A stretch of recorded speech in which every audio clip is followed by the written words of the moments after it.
Good afternoon, everybody, and welcome to this webinar on psychiatry, psychiatrists, and Jewish identity in the UK, past and present. This is one of the college's 180th anniversary webinars, and it links history into the college's diversity agenda today. It also links to the 2014 Lancet Commission on Culture and Health, which argued that the systematic neglect of culture in health and healthcare is the single biggest barrier to the advancement of the highest standards of health. I'm Claire Hilton, currently historian in residence at the college, and I'm standing in today for Professor Ilana Crome, who is due to chair this webinar but is unwell. We wish her a speedy and full recovery. The aims of today's webinar are to give you a flavour of identity and diversity, the culture of the UK Jewish community, and to tell you about the community's roots, the many who came from Eastern Europe just over a century ago, others who were refugees fleeing Nazi persecution in the 30s, and others who arrived more recently. We also are going to look at Jewish involvement in medicine and psychiatry, particularly the refugees who came to the UK in the 1930s. We're not going to discuss Jewish religion. It's easy to find information on that in books on Wikipedia, books or on Wikipedia or similar. Also, generalizations on religious practice do not represent the extent of the community's diversity. I vividly remember a psychiatry meeting which included 5 Jewish delegates, and at lunchtime, each one clearly interpreted the dietary laws about kosher food in a very different way. So identity is the focus of today's session. Things which may be relevant to your interactions with your Jewish friends, colleagues, and patients, alongside any religious beliefs and practices they may have. We'll take questions at the end, and please put your questions in the Q&A. We planned 3 talks today, 1 from me and 2 from guest speakers. David Luck, Archivist at the Bethlem Museum of the Mind, and Igor Zinkov, Rabbi at the Liberal Jewish Synagogue in London. I will introduce them before their talks, but I'm going to kick off. As for introducing myself, all I'm going to say is that I'm Jewish and a psychiatrist, and my interest in researching the past started as a teenager with Jewish history in England. I'm now going to share my screen.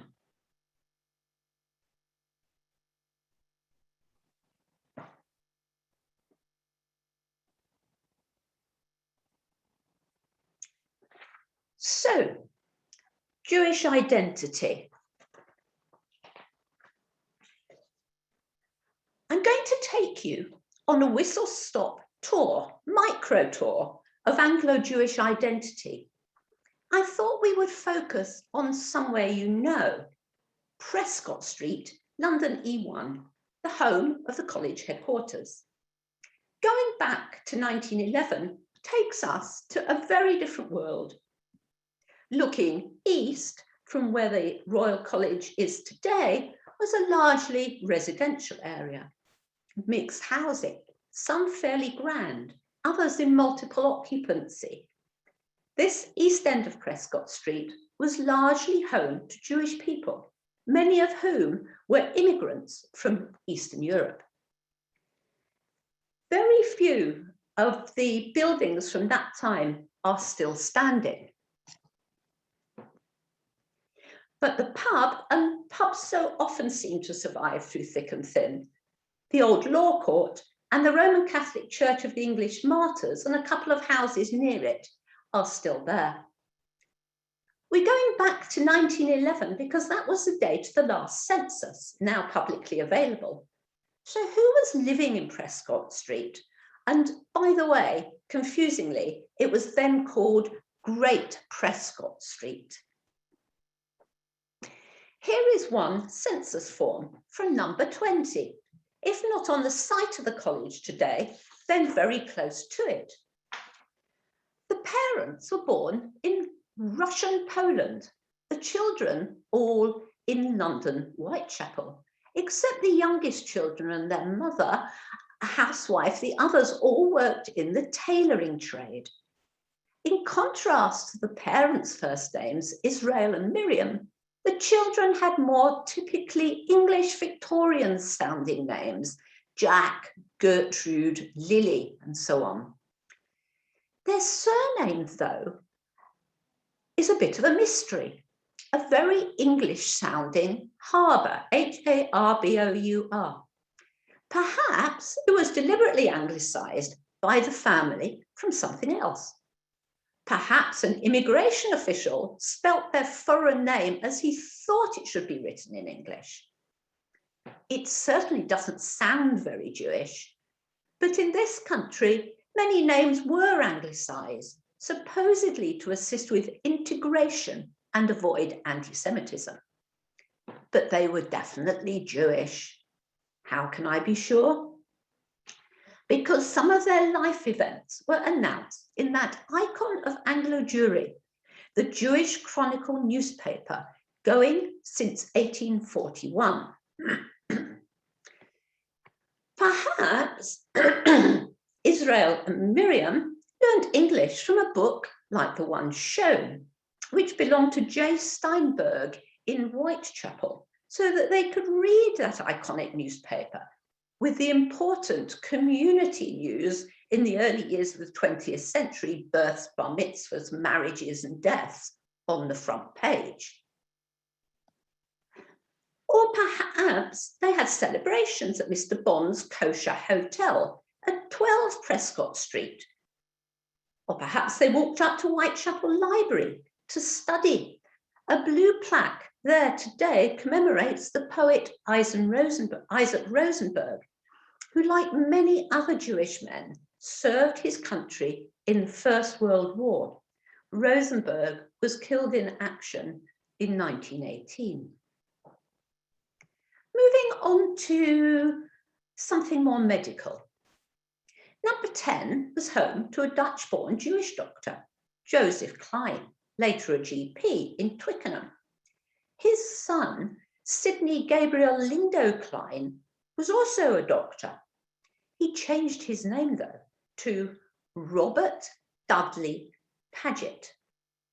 I just thought the choice of names was about as English and assimilated as one could get. Robert Dudley, a favourite in the court of Queen Elizabeth I, and Paget, as in the various Paget's diseases. So, what about Jewish doctors? There's the old Jewish joke, two mothers talking. One says, "My son is Prime Minister." And the other replies, "Well, my son is a doctor." There are many reasons why Jewish people become doctors. They include that it is a mitzvah, a religious obligation to heal and save life. The Talmud tells us, whoever saves a life, it is considered as if he saved an entire world. But it was also a secure occupation, in the sense of being relatively portable from one country to the next, valuable knowledge you could take with you in times of persecution. And why psychiatry? Professor Sir Aubrey Lewis tried to pinpoint why there were so many Jewish psychiatrists, but without success. What he did say, though, was Jewish psychiatrists are pretty diverse. Some of them are penetrated through and through with Jewish thought and Jewish learning. Others are utterly secular. Perhaps a Jewish cultural tradition of debate and not getting a clear answer was part of the reason for so many going into psychiatry or a culturally acquired ability to cope with uncertainty, or perhaps a history of anti-Semitism attracted them to work with other people marginalized by society. Or, once qualified, they may have encountered discrimination in professional hierarchies which excluded Jewish people from the more prestigious fields of medicine and surgery. Moving now into the Royal College of Psychiatrists, I'd like to look at three portraits of Jewish psychiatrists. Professor Sir Martin Roth, first president of the college in 1971, was born in Budapest. In 1925, his family moved to the East End of London, just half a mile from Prescott Street. His father served the local immigrant Jewish community as a synagogue cantor. From religious Jewish working class origins and state school educated, he rose to the top of his profession. He was a secular Jew, but retained a Jewish cultural identity. He was buried in the Jewish cemetery at Cambridge. One legacy from Roth was his groundbreaking work on a then marginalized group within mental health services, older people. Another picture is of Dr. Henry Rollins, son of Jewish immigrant parents, his father a cabinet maker, and he was brought up in working class Leeds. His father wanted him to be a doctor. Qualifying in 1935, he began his career in psychiatry out of dire necessity, as accommodation, reasonable pay, and a career structure were provided for mental hospital doctors. A dedicated psychiatrist, later a forensic psychiatrist, he was still editing obituaries and on the editorial board of BJ Psych Bulletin when he was 100 years old. So, working class, bright, parental ideal, serendipitous entry to psychiatry, and he never looked back. Third, Professor Erwin Stengel. Stengel and his non-Jewish wife fled the Nazis in 1938. The story goes that they did not know whether their visas or the Gestapo would arrive first at their home in Vienna. The rest of his family, who stayed behind, perished in the Holocaust.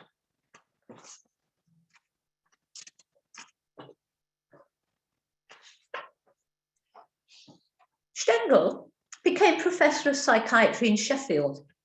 He advocated for people deemed as other.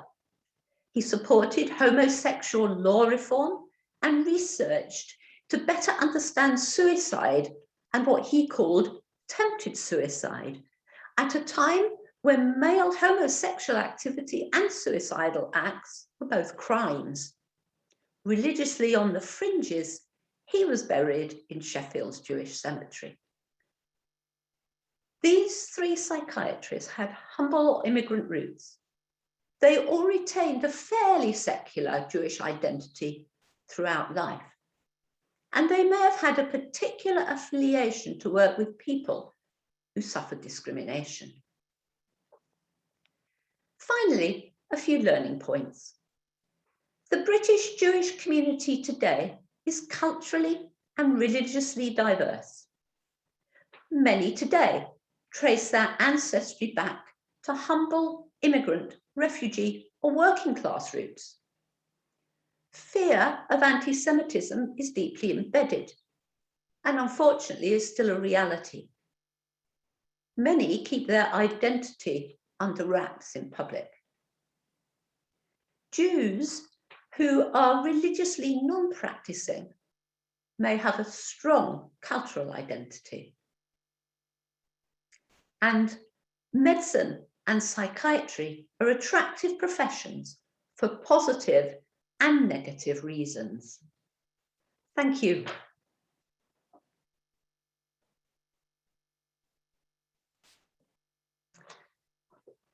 Let's move on to our second speaker. David Luck has been working in the archives sector for 14 years and is currently archivist at the Bethlem Museum of the Mind. He trained in Glasgow and has worked at the University of Glasgow Archives Service and the London Metropolitan Archives, among other places. He is particularly interested in the history of mental health and the history of London.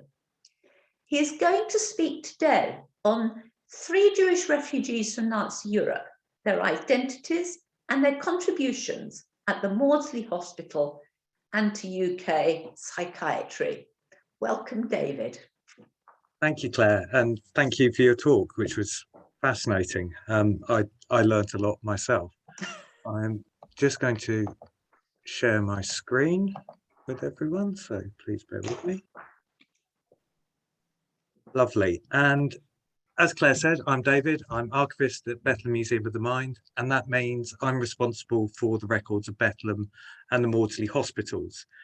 And today, what I'm going to do is talk a bit about 3 Jewish members of staff at the Maudsley who came to the hospital in the 1930s and how they subsequently influenced the culture of the Maudsley, and a little bit about their wider impact on British psychiatry. My focus is going to start with the Maudsley in the 1930s, and I've cheated by using some photographs of the Maudsley in the 1950s. Our pre-World War II photos of the Maudsley are very heavily connected to World War I, which is not the side I actually want to show. But as anyone with an interest in British psychiatry may know, the Maudsley Hospital was set up by the London County Council following a donation from the great Victorian psychiatrist Henry Maudsley. It was finally opened to the public in 1923 after a protracted period of building and being taken over by the Ministry for Pensions in the First World War. And it was initially under the direction of a superintendent, Edward Mapotha. The aim of the hospital was to provide acute care, trying to treat patients quickly and effectively, in sharp contrast to what was going on in the wider asylum system at this period. In the context of mental health care in the 1920s, this often meant being open and trying new methods of treatment to get results. And the Maudsley swiftly established a reputation for being at the forefront of psychiatric thought in Britain. Now, Mapotha was unafraid to look beyond the norms, not only for treatment, but also for his doctors as well. One of his first medical attendants, which were the equivalent to senior doctors, was Dr. Mary Barkas, then one of the very few women working in psychiatry at that level. Mapotha was also very aware that Central and Eastern Europe was where some of the greatest advances in the field were occurring at this point. And his employment of Jews fleeing Nazi rule as staff in the hospital in the 1930s might be seen both as a humanitarian gesture. Mapotha had no truck with Hitler or the Nazis at all, but also a pragmatic choice to try and infuse their expertise into the hospital. So the first of the 3 people I'm going to look at is a chap called Wilhelm or Willy Meyer-Gross. Willy was a well-established and regarded German psychiatrist who fled when the Nazi Party took control of the country in 1933. Mapotha arranged for a research post to become available at the Maudsley, and then worked with the Rockefeller Foundation to arrange his transportation out of the country. It turned out that Meyer-Gross was on a list that Hitler had prepared, and he would have been imprisoned had he remained in the country very much longer. During the Second World War, Meyer-Gross went on to run Crichton Hospital in Dumfries, and later co-created the definitive textbook of post-war British psychiatry, a book called Clinical Psychiatry. In doing so, he brought the practice of British psychiatry into line with advances that had been made in Europe at that time, and he went on to work in teaching at universities in Germany, France, and Britain in the 1950s. These are some of his own shorthand records that we hold in the museum that he created during his time in the Maudsley and also during his time in Germany beforehand. As you can see, he has this sort of quite distinctive shorthand that I'm still trying to decipher myself. Elliot Slater, who worked with Meyer-Gross at the Maudsley and co-wrote Clinical Psychiatry, later said, "He came to us with a whole world of subtle clinical observations to instruct us in, and taught us, above all, to talk to our patients in an attempt to get at an understanding of the way their minds were working. The second person I'm looking at is actually a total contrast to Willie. Annie Alt-Shawl came to London from Austria in 1939 with her family when she was just a mathematics student and not an established figure in psychiatry. But after helping her mother with nursing in Ealing, Annie began a career in psychiatric nursing at the Maudsleys Wartime Hospital at Mill Hill in North London. She went on to become one of the most influential voices in psychiatric nursing, first teaching at the Maudsley when it came back to Denmark Hill, and subsequently writing many books on the subject. These pictures are from her activities in the 1950s. And this, you can just about see her here, if you can see my cursor, and also at the front of the classroom here. These pictures are her teaching at Brackspear House, which was the residential teaching school in the grounds of the Maudsley Hospital. She went on to become Professor and Chair of Nursing at Edinburgh University, and on her retirement was made Emeritus Professor to recognise her vast contribution to the field of psychiatric nursing. Her obituary recorded that she believed psychiatric nurses selected themselves, and that part of their role was to always fight for the underdog in any given situation. And the writer felt that was very true of Annie herself. It's something of a bit of a sadness. I don't have any photos of her in her younger days because I get the impression she was an incredibly feisty lady who really fought her corner. The final person I'm looking at is a chap called Dr. Eric Goodman. And Dr. Goodman came to the Maudsley in 1933 as part of the same arrangement as Willie Meyer Gross. And he very quickly became one of the main figures in the Maudsley, despite being interned in the war, became responsible for the teaching element in the Maudsley. Again, as some of you may know, the Maudsley Teaching School has essentially gone on to become the Institute of Psychiatry today. So these teaching schools were churning out many students who were at the forefront, who went on to become at the forefront of British psychiatry. If he did not achieve the status of Meyer Gross in British psychiatry, which is partly through his own failing health, he died in 1948 of complications with his heart, and he was in failing health even during the later years of the war. He left a real impression on the students and junior doctors he worked with through his understanding and his wisdom in his teaching. Talking about him some years later, Dr. Alex Baker, one of his students, recalled, "He was brilliant, clinical, worldly wise, and sophisticated. His ability to describe a patient, the personalities, the symptoms, and behaviour is something I have always tried to follow in my own practice." And one of his really important legacies to us in the museum is the collection of artwork of the mentally ill that he made, created in alliance with Dr. Walter Maclay, who he worked with at the Maudsley. This is actually the basis of our art collection in the museum, and includes work like this one by Basil Beaumont here, of artists under the influence of mescaline. Goodman collected the art because there was a sort of there was an attempt to understand how altered mental states impacted on the creation of art. And I think what we're looking for in our collection of art today is rather different. We're looking for people expressing their experiences of mental health problems rather than looking for sort of a cause and a symptom in a very medicalized way. But his collection forms a fascinating insight into what it was to suffer from mental health problems at a time when we don't have an awful lot of patient experience that we can share with our visitors. So after the war, during the war, the Maudsley had been split in the war between two different sites. And when it came back to Denmark Hill in 1946, it was under the command of Aubrey Lewis, who I'm very glad Claire mentioned a bit earlier. This is him working at his desk. Aubrey Lewis was himself a non-practicing, I suppose, a secular Jew, as we would call him. Now, Lewis did not create what we would call a safe and open working environment today. I am very glad Claire mentioned a tradition of debate within the Jewish religion, and quite how much Aubrey Lewis's very traditional Jewish background fed into how he was as a teacher in the Maudsley is perhaps a fascinating side path that someone might like to follow in the future. Many Jews and non-Jews were put off by his personality and methods, and particularly his fondness for publicly debating and usually destroying other people's arguments. However, I think it's fair to say that in that environment, the disagreements that people had with him were about ideas and personalities, rather than about prejudices, about creed, ethnicity, or nationality. The academic theory of Maya Gross, the teaching methods of Goodman, and the forceful presence of Alt-Shawl in professionalizing psychiatric nursing were not sidelined, as they might have been elsewhere, but actually became central to the hospital. And therefore, in the influence that Maudsley had on the students it produced, were transmitted across British psychiatry.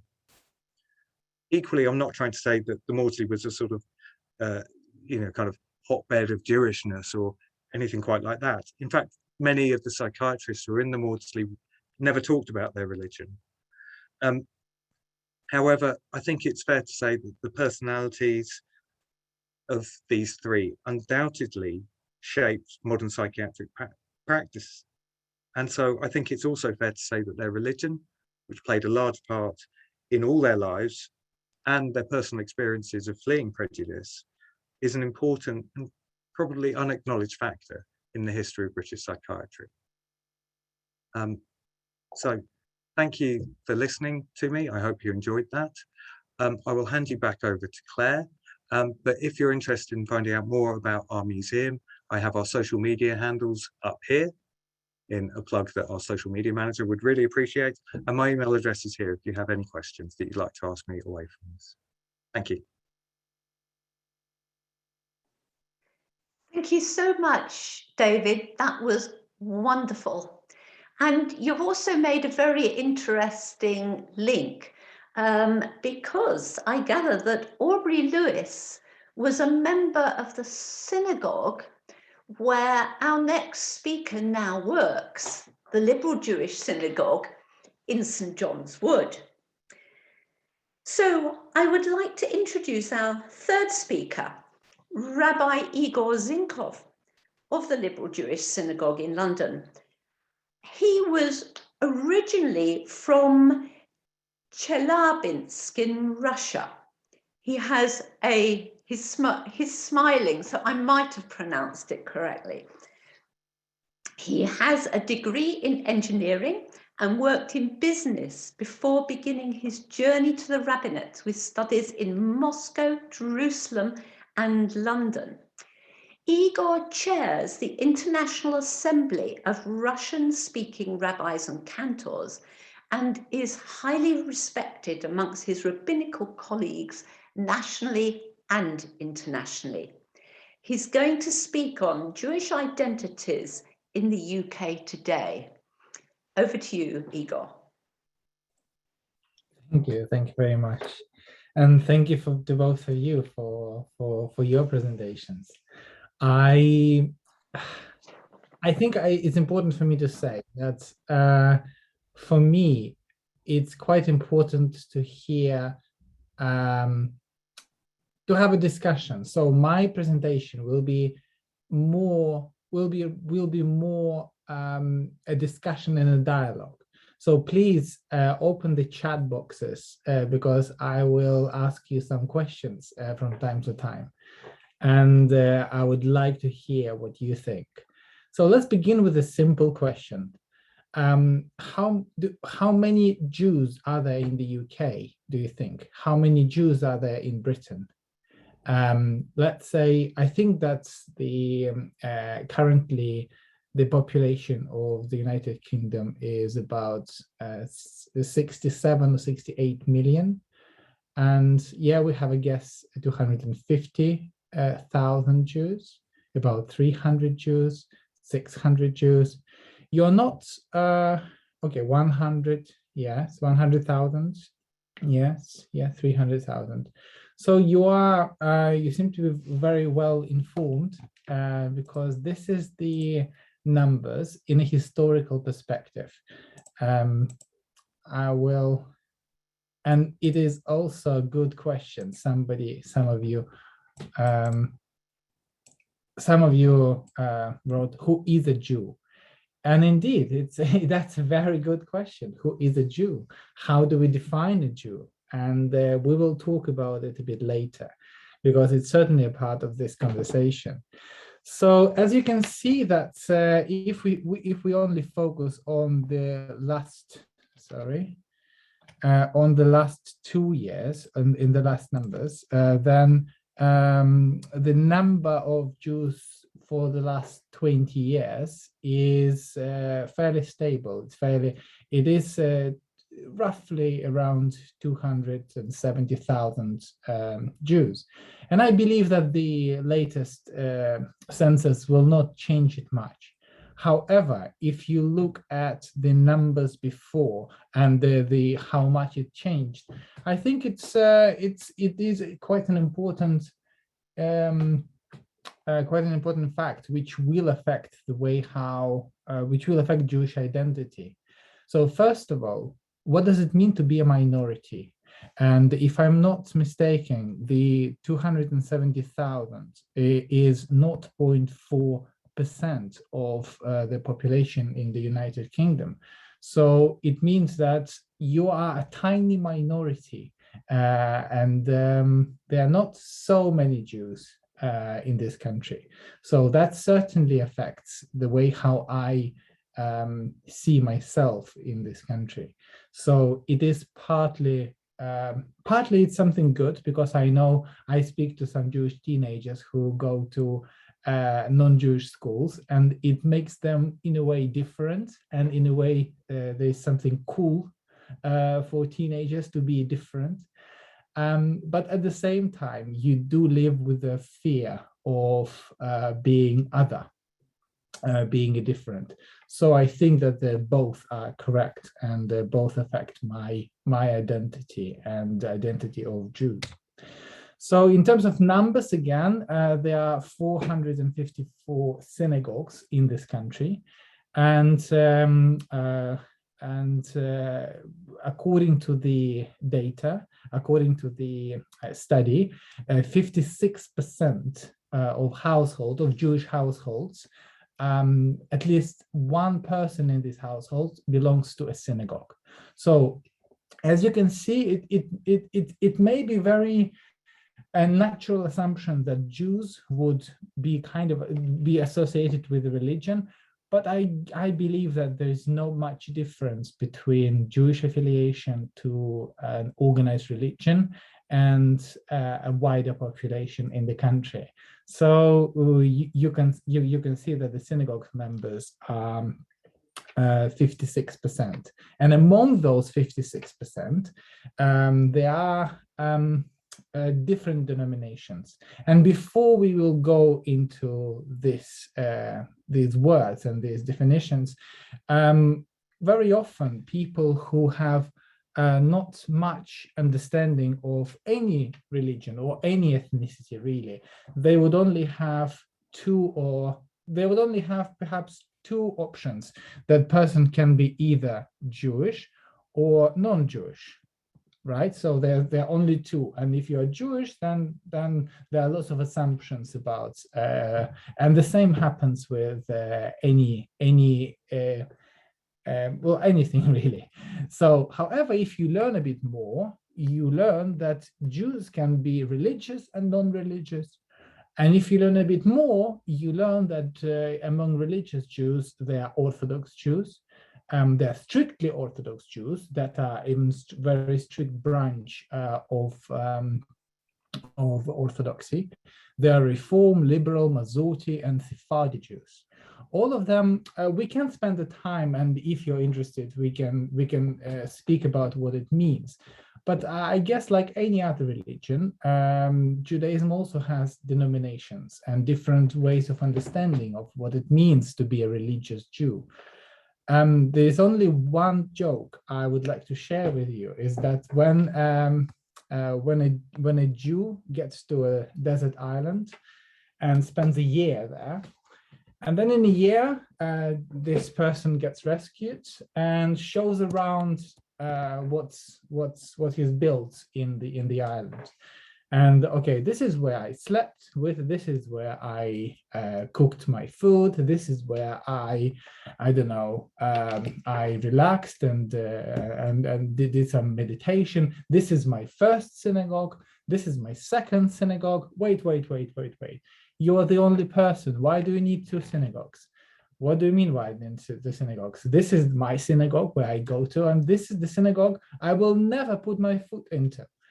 And I think that's really telling, because this nature of a debate, this nature of having different versions of Judaism is very much embedded into what it means to be Jewish.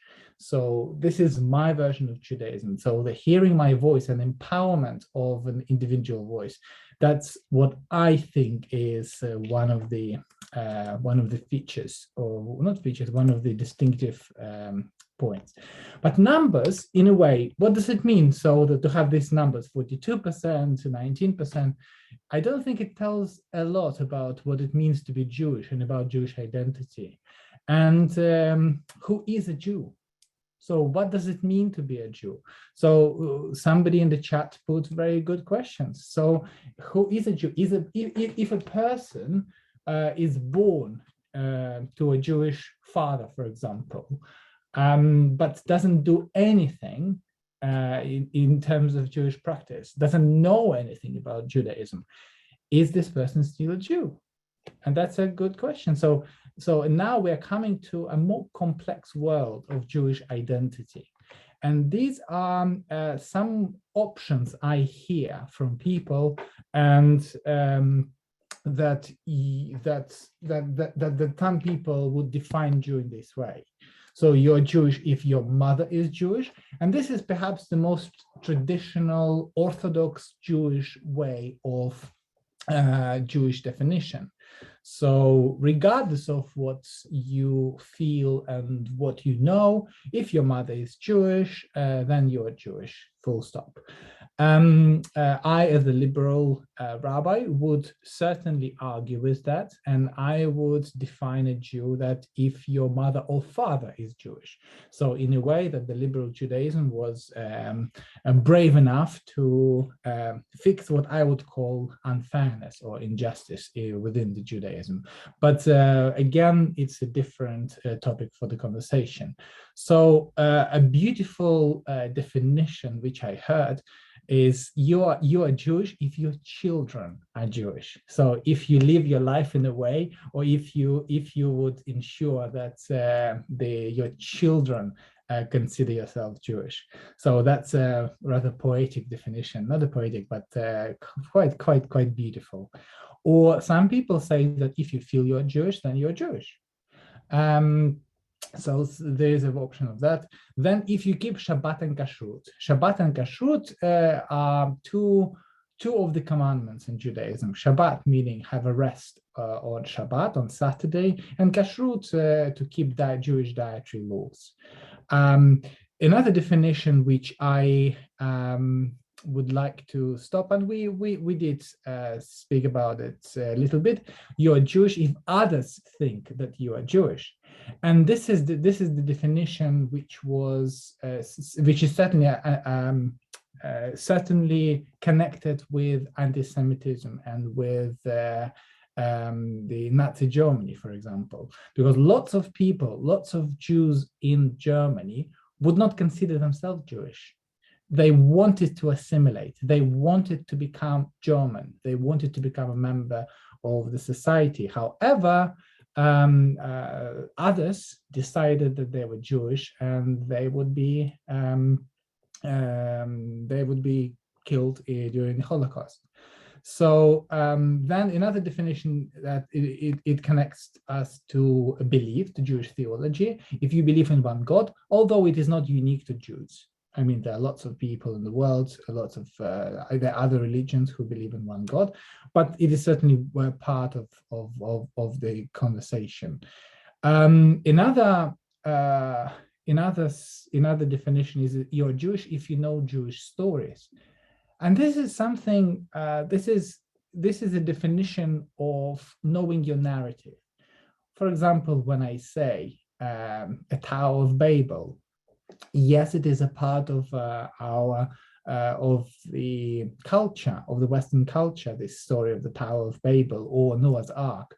But a Jewish perspective on it can be very interesting. And if you know Jewish stories, or if you're familiar with Jewish narrative, so if you were brought up as a Jew, so if you received a Jewish education, or some people think that you're Jewish if you live in Israel. So so that's and I put a few quotes from rabbis and thinkers about this question about who is a Jew. So Rabbi John Rayner, one of the rabbis in the synagogue I serve, had this quote: "Who is a Jew? What makes a Jew a Jew? A Jew is a member of a people with an extraordinary history, both of suffering and of achievement. A Jew is a product of that history that derives from its sense of kinship with other Jews." And that's again, there is no. I think there is one more definition of a Jew. A Jew is a person who is uncertain how to define a Jew, because I struggle with this question myself. I'm not sure there is one certain definition, and I tend to take everything case by case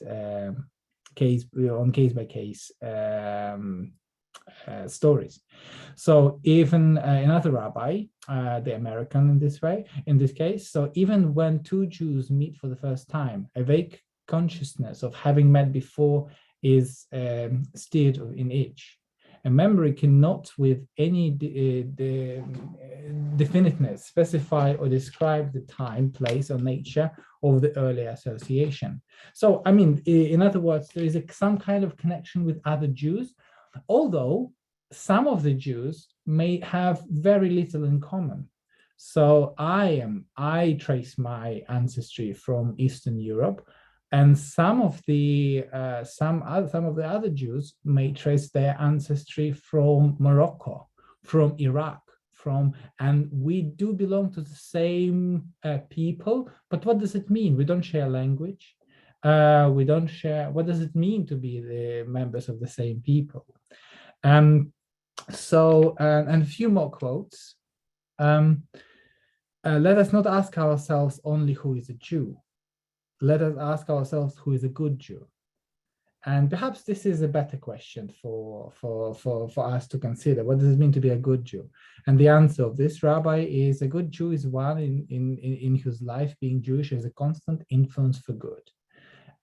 So in other words, if Judaism or if Jewishness doesn't help you in life, or doesn't make you a better person, then why would it be? So why would you be Jewish at all? So, and that's I think is one of the concepts. And a very powerful definition was given by Rabbi Angela Buchdahl, the senior rabbi of the Central Synagogue in New York last year. And she said that, yes, it is powerful to imagine an ancestral line of Jews going back to the Sinai, to the moment when Moses received the Ten Commandments. But she's suggesting that it is time to stop thinking of Jewish peoplehood as a race or ethnicity instead to think of Jewish people as a family. And in fact, if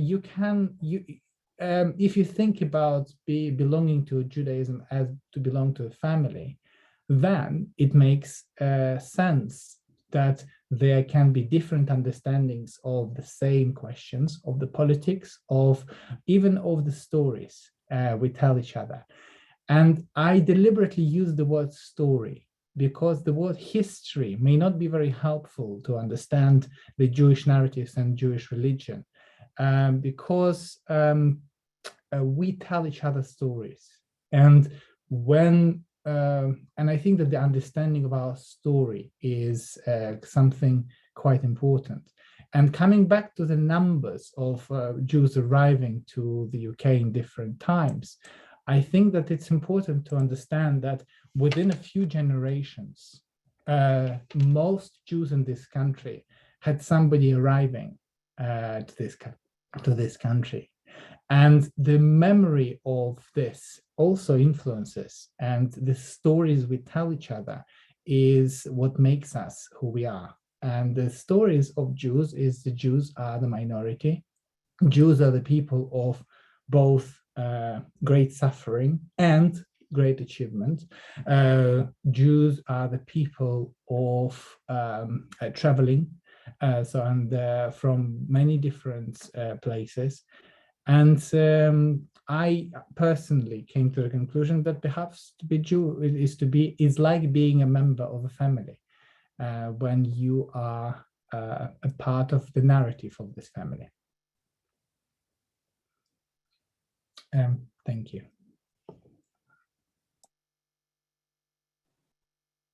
Thank you very much indeed, Igor. That was absolutely wonderful. I've learned a lot for that as well, and I very much like this idea of the Jewish family, where people are different and can have different opinions. That probably sums it up very, very well. We do have a number of questions. Only on one has the little hand got a number next to it. So I think that's the one to start with. It's from Len Smith, who's, I believe, a social worker and a historian, if I've got the right person. An interesting historical question is around the interactions between Jewish people and the mental health system. How did Jewish patients respond to the asylum or mental hospital? And how did the institution respond to them? It is possible to explore these issues through case records of certain asylums in London and the provinces, those serving Birmingham, Manchester, Liverpool, Leeds, and Glasgow from about 1850 onwards and into the 20th century. A major historical study would be a valuable enterprise and help to understand how the system has met or not met the needs of other minorities in more recent times. I'm not sure if it needs an answer, but I was wondering if, David, would you like to comment? Yeah, first of all, hello, Len. Secondly, if it is the Leonard Smith I've met before, in which case, I'm almost certain it is with that question. I think that'd be a terrific idea. The one thing I would say, I've not looked into this in the records we hold here, which aren't just of Bethlem or the Maudsley, but are also of Wallingham Park, which would be quite a good London Borough Asylum for Croydon. All I'd say is that having tried to do something for people of African origin and different skin, sometimes we will run into that question of how do you define a Jew? Because sometimes people will mention it, sometimes people will not, and there will not be a standardized answer. The only other thing I'd say as well is that we are particularly blessed in Bethlem to have a complete run of casebooks for patients. I know that's not the case with every other asylum, and sometimes you're comparing apples to oranges, just in terms of the records that are produced at different times. But I think this would be a fascinating, and really worthwhile venture if somebody has the time and ability to be able to do it, definitely. And it's something that I may get an opportunity to have a look at our Wallingham Park records from the early part of the 20th century to see if it's workable. But yeah, I totally agree. It'd be amazing. Thank you, David. What about Igor? Have you got any? I realize it's not quite your area. Shall we? No, I don't think I have anything to add. Yeah. Right. I agree with it being a very interesting study, and there are also lots of rabbis around who visited patients in the various mental hospitals, certainly in the London area, who may have oral history type memories as well. Thank you, David. There's a question which I'll put to Igor first, from Leonard Fagin. It says, why the reduction in number of Jewish people? Assimilation, anti-Israel position, it says. Does Igor have any comment on the reasons for the decline? Well, that's a really good question. There were a number of reductions in the UK of Jews. So one happened between the number 1955 from 400,000 people to 1980 to 330. So first of all, we have to understand that those numbers are not census, not based on census. They are estimates. They are based on evidence. They are estimates. So I can't claim that there are certain numbers that we are sure about. And the second reduction was in the year from the number given at 1990, 340,000 to 2001. 266,000. So I think that the latter one is more about is a bit more about the census, because when you are asked to provide a data to the government and saying that, are you Jewish or not, many people would think twice to do that. And I know that not everybody is ready to declare themselves Jewish. However, and this number was pretty much stable, was pretty much the same in the next census in 2011. So I think that it's a question of who do we define as Jewish, because I believe that the numbers, the estimate numbers, are based on the number of burials. So this is one of the ways how demographers would understand how many Jews are in which country, because if a family would decide to have a Jewish ceremony after the person died, then they would define some connection to Judaism. However, this person may have no connection whatsoever with Judaism, Jewish culture, Jewish education. But the fact that he belonged to a Jewish family, for example, was born to Jews. So that's one explanation for the reduction. Another one, that's a good question. I don't think that current situation, let's focus on current, because historical, there can be, I'm not ready to talk as a historian about the number of Jews. I don't know enough about it. But the current situation, I don't think that there is a significant number of Jews who are leaving country because of anti-Semitism or anti-Israel narrative. I don't think it's true today. Thank you. David, have you anything to add? Or okay. This is one which is more for David, really, from Anthony Bainham. I have recently read about Dr. Maurice Papworth, the author of Human Guinea Pigs. It mentions in a few sources that his career was impaired by anti-Semitism. I wonder if there were any papers, books, etc. on anti-Semitism in medicine in the UK. Be quite honest, Claire. I mean, there's not anything that I've come across myself. I mean, what I can say is that British psychiatry up until the 1930s, a couple of guys stand out as being very open-minded. Mapotha, I mentioned, Porter Phillips at Bethlem seems to have been quite a sort of forward-thinking person as well, relatively. But it was quite it was renowned as quite a sort of not being in a very good place and being kind of fairly backwards looking, and it being a bit of a closed shop. And I would be very, I mean, I'd almost hesitate to point out anti-Semitism as one of its flaws compared to them just being anti anyone who wasn't sort of probably quite a well-to-do white man.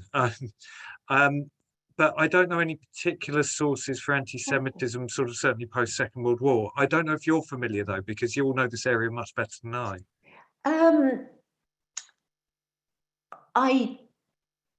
I don't know, definitely. I haven't come across any. The place where this sort of thing tends to appear is in people's obituaries. And there are, even in journals like the college's BJ-Psych bulletin, obituaries you can come across which says, Dr. So-and-so was advised to change his name by an interview panel because he was not going to get anywhere if he kept his Jewish sounding name. So that is a good place to look. I was just going to hold this up very quickly as well. This was a terrific book for talking about where the culture, I think in particular of the Maudsley. So it's called Talking About Psychiatry by Greg Wilkinson, and it's an oral history where a lot of very prominent British psychiatrists are wonderfully indiscreet about their lives and careers. I don't recall anything. I don't recall any explicit mentions of anti-Semitism. I think it's a good one to have a look at. I think there are mentions in there. It's a wonderful book. It was published by Gaskell, which was Royal College of Psychiatrists publication. And if you can't get hold of it, quite a lot of the interviews were also published in Psychiatric Bulletin, the predecessor of BJ-Psych Bulletin, if anybody's interested. I think there's, this is an interesting, we've got two questions from one person. One is, what happens to Jewish identity after interfaith marriages? Igor. Yes, I think it depends. I think I have to keep it brief though. Yes, it depends.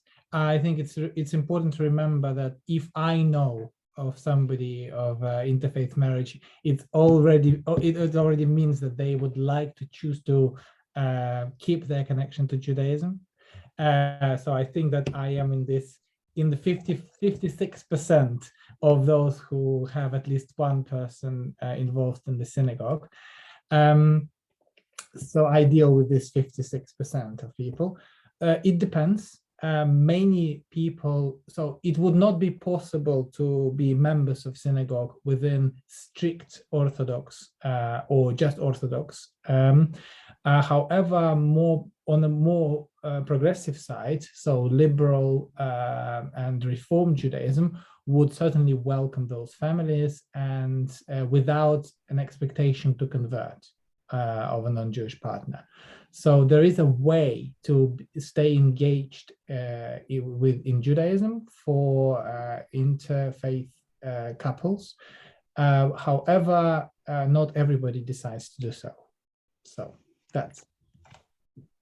Thank you.